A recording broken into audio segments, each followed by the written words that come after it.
persiakan terlebih dahulu. Doa mulai.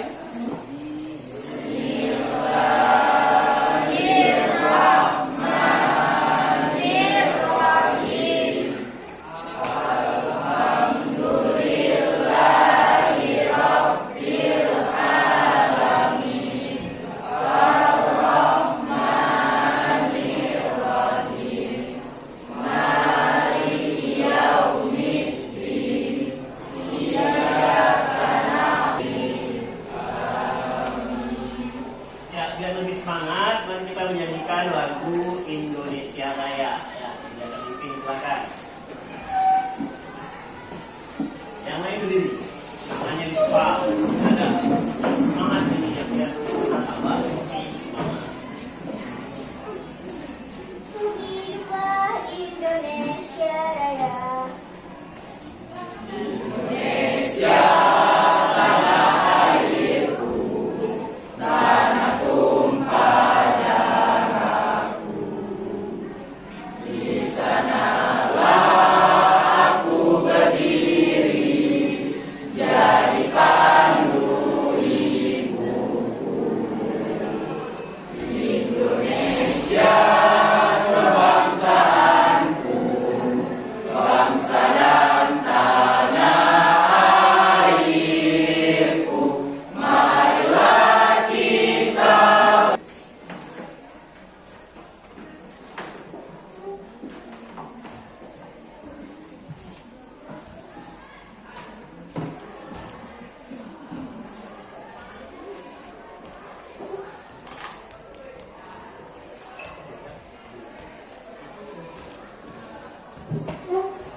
Baik, sebelum kita memulai pembelajaran, mari kita sama-sama bersiap-siap untuk belajar. Pakaiannya dirapikan mungkin.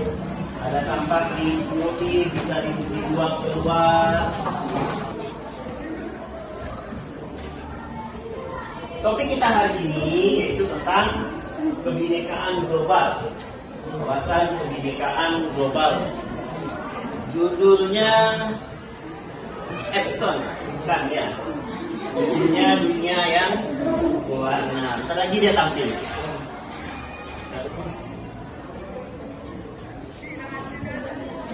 Judulnya dunia yang berwarna. Nanti bakal ada game juga yang akan kita mainkan bersama-sama. Apa yang terpikirkan oleh kita bersama atau oleh kalian? Misalnya di dunia ini hanya ada satu warna saja misalnya. Akan terasa hampa. Atau misalnya di dunia ini hanya ada satu rasa saja, juga akan tidak enak. Rasanya manis saja, ya kan? Rasanya tawar saja, galau kita jadinya kan. Jadi kita hidup di dunia ini betul-betul berbeda satu dengan yang lainnya atau penuh dengan keanekaragaman. Ini disebut sebagai topik kita hari ini, judulnya dunia yang berwarna. Oke, ini ada sebuah pertanyaan pemantik. Semua manusia, warna kulitnya, bahasanya dan budayanya sama. Kalau semuanya sama, gimana kira-kira? Gak enak ya. Kemudian, apakah Anda pernah atau kalian pernah terfikirkan untuk kalau kamu ingin dilahirkan kembali di masa lalu, kamu pengen jadi apa? Pengen jadi orang Jepang mungkin, pengen jadi orang Korea, opa-opa Korea mungkin, atau tetap pengen jadi orang Indonesia? Silakan yang bisa berkomentar. Pasti ada kan? Kita ada lagi Jepang ya. Kita bisa ketemu dengan Naruto, bisa ketemu kita, misalnya. Ayo, menurut kalian seperti apa? Pernah nggak terpikirkan hal-hal seperti itu? Nah ya, nah Hakim, kalau Hakim dilahirkan kembali, pengen jadi apa? Pengen jadi orang apa? Jepang, Jerman, atau pengen jadi orang Amerika? Kenapa? Lagi tinggi. Kenapa? Bodinya tinggi ya, posturnya aduhai ya. Kalau tinggi saya 170 itu cebol di sana itu, pendek-pendek. Kalau misalnya tinggi itu 2 meter, 1,9 ya. Jadi tinggi ya di situ. Jadi alasannya karena salah satunya kenapa kalau kita dilahirkan kembali kita ingin jadi bangsa apa ya? Bisa saja tadi kata temanmu tadi pengen jadi orang Amerika. Apa sebab? Karena postur tubuhnya tinggi. Kita mulai gamenya, permainannya. Kita mau lihat mayoritas dengan minoritas dari permainan ini. Yang minoritas itu bakal dihukum. Yang minoritas bakal dihukum. Nanti permainannya seperti ini akan saya tawarkan 2 opsi. Kalian pilih salah satu dari 2 opsi tadi. Misalnya IG atau TikTok misalnya. 2 orang yang milih, 3 orang milih IG, 1 TikTok. Berarti ada 1 yang minoritas. Betul kan? 2 misalnya. Apel atau jeruk? Ada 3 orang yang milih jeruk, 1 orang yang milih apel misalnya. Permainannya seperti itu ya, ada 5 atau 4 pertanyaan. Kita mulai ya. Oke, pertanyaan pertama. Gunung atau laut? Tulis. Tulis sendiri. Kan kalian punya pendapat pribadi. Dewe-dewe. Nah, dewe-dewe. Jangan lihat dari kawan. Simpan jawaban itu. Kita mau lihat mana yang minoritas, mana yang mayoritas. Yang kita sebagai dan Di sana. sudah? Sudah, dada kepala sudah? Oke, ini belum pernah dicek. Ini kan pasti aja. Dada. Hai, pertemuan dada. Dada juga. Dada.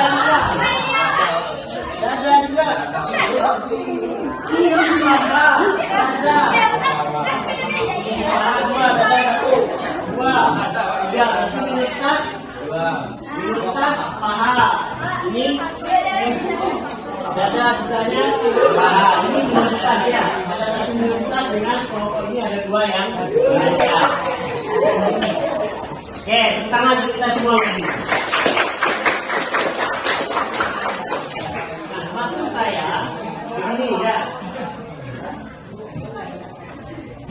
Mengapa ada rasa khawatir? Kan khawatir nih.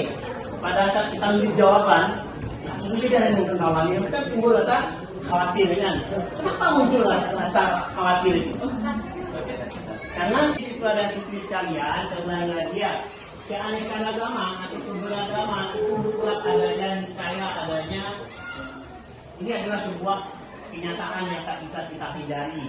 Jadi kita nggak bisa mengaku sebagai penduduk asli, mengaku orang Padang asli, orang Jawa asli, orang Cina asli itu nggak ada. Kalau ditinjau dari sisi genetika, hal ini bermanfaat bagi supaya kita menghilangkan sifat keibuan kita, supaya menghilangkan sifat kesukuan kita. Nah, ini nanti ada video misalnya nanti.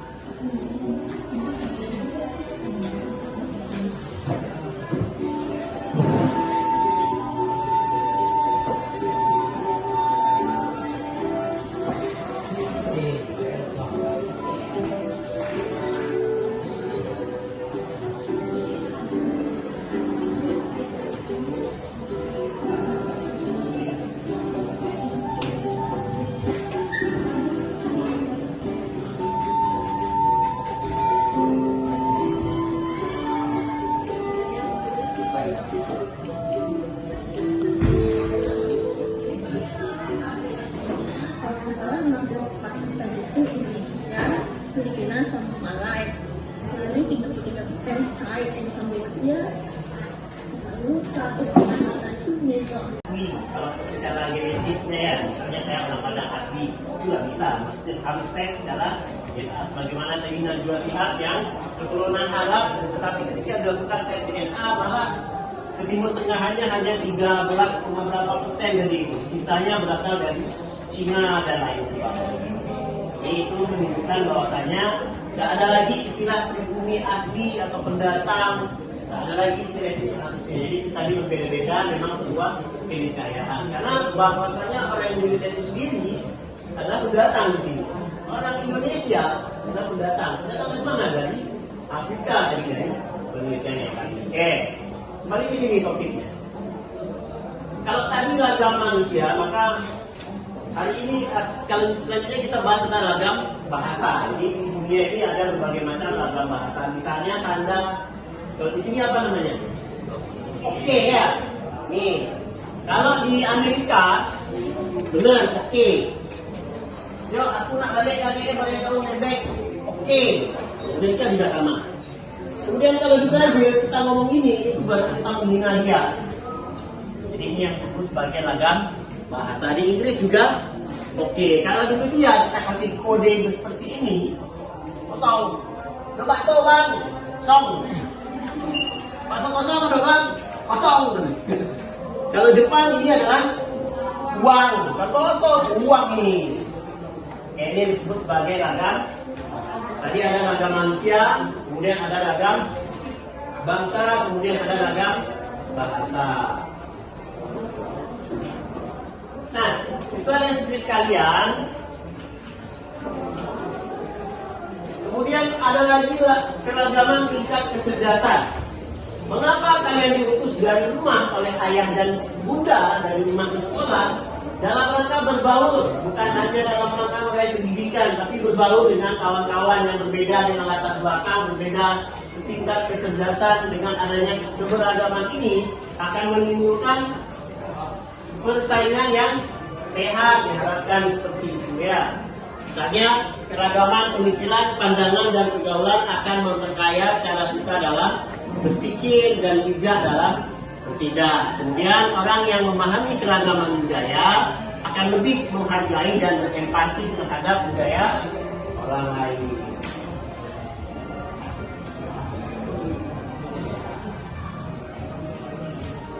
Oke, ini beberapa kasus, misalnya tindakan ekstremisme. Separuh responden di banyak negara Eropa merasa terancam oleh pendatang kaum imigran. Ini adalah contoh kerentanan. Kalau kita di Teguh ini ada merasa terancam dengan pendatang misalnya. Tidak ada ya, sama pendatangnya asik mengisi going aja, santai aja ya kan. Ini yang selanjutnya, di Amerika Serikat juga terjadi peningkatan tindakan intoleran seperti kasus diskriminasi terhadap warga kulit hitam. Sampai ini hari masih kejadian. Kalau di Indonesia nggak ada kan, kita sudah sejak dulu mengamini hal tersebut. Ini misalnya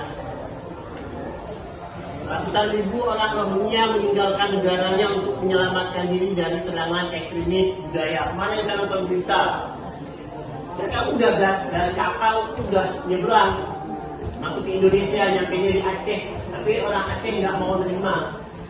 Apa sebab? Ya karena orang Rohingya itu juga katanya nakal.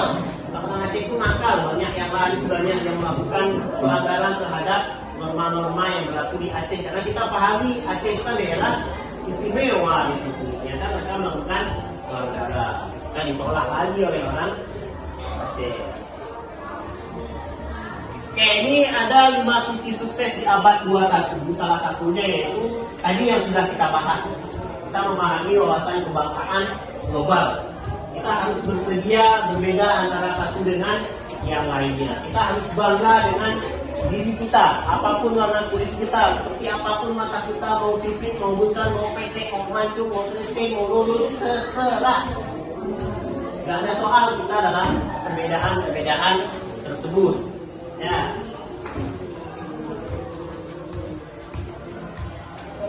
Nah, ada nggak yang berteman dengan warga negara asing kita di sini?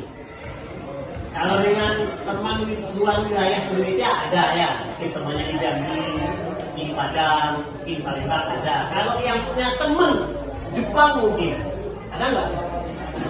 Ada. Harusnya kita udah punya sahabat dari Jepang, sahabat dari apa namanya Ukraina mungkin, Palestina mungkin, Jerman mungkin, apa sebab hari ini orang sudah bisa komunikasi real time langsung dengan siapapun yang ada di belahan dunia. Misalnya kemarin ada aplikasi apa? Nemo TV ya, apa ini lupa saya.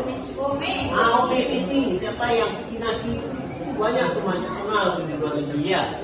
Ini nggak ada salahnya kita manfaatkan PIK atau apa namanya kemajuan teknologi dalam. Baik, apa kesimpulannya hari ini? Silakan.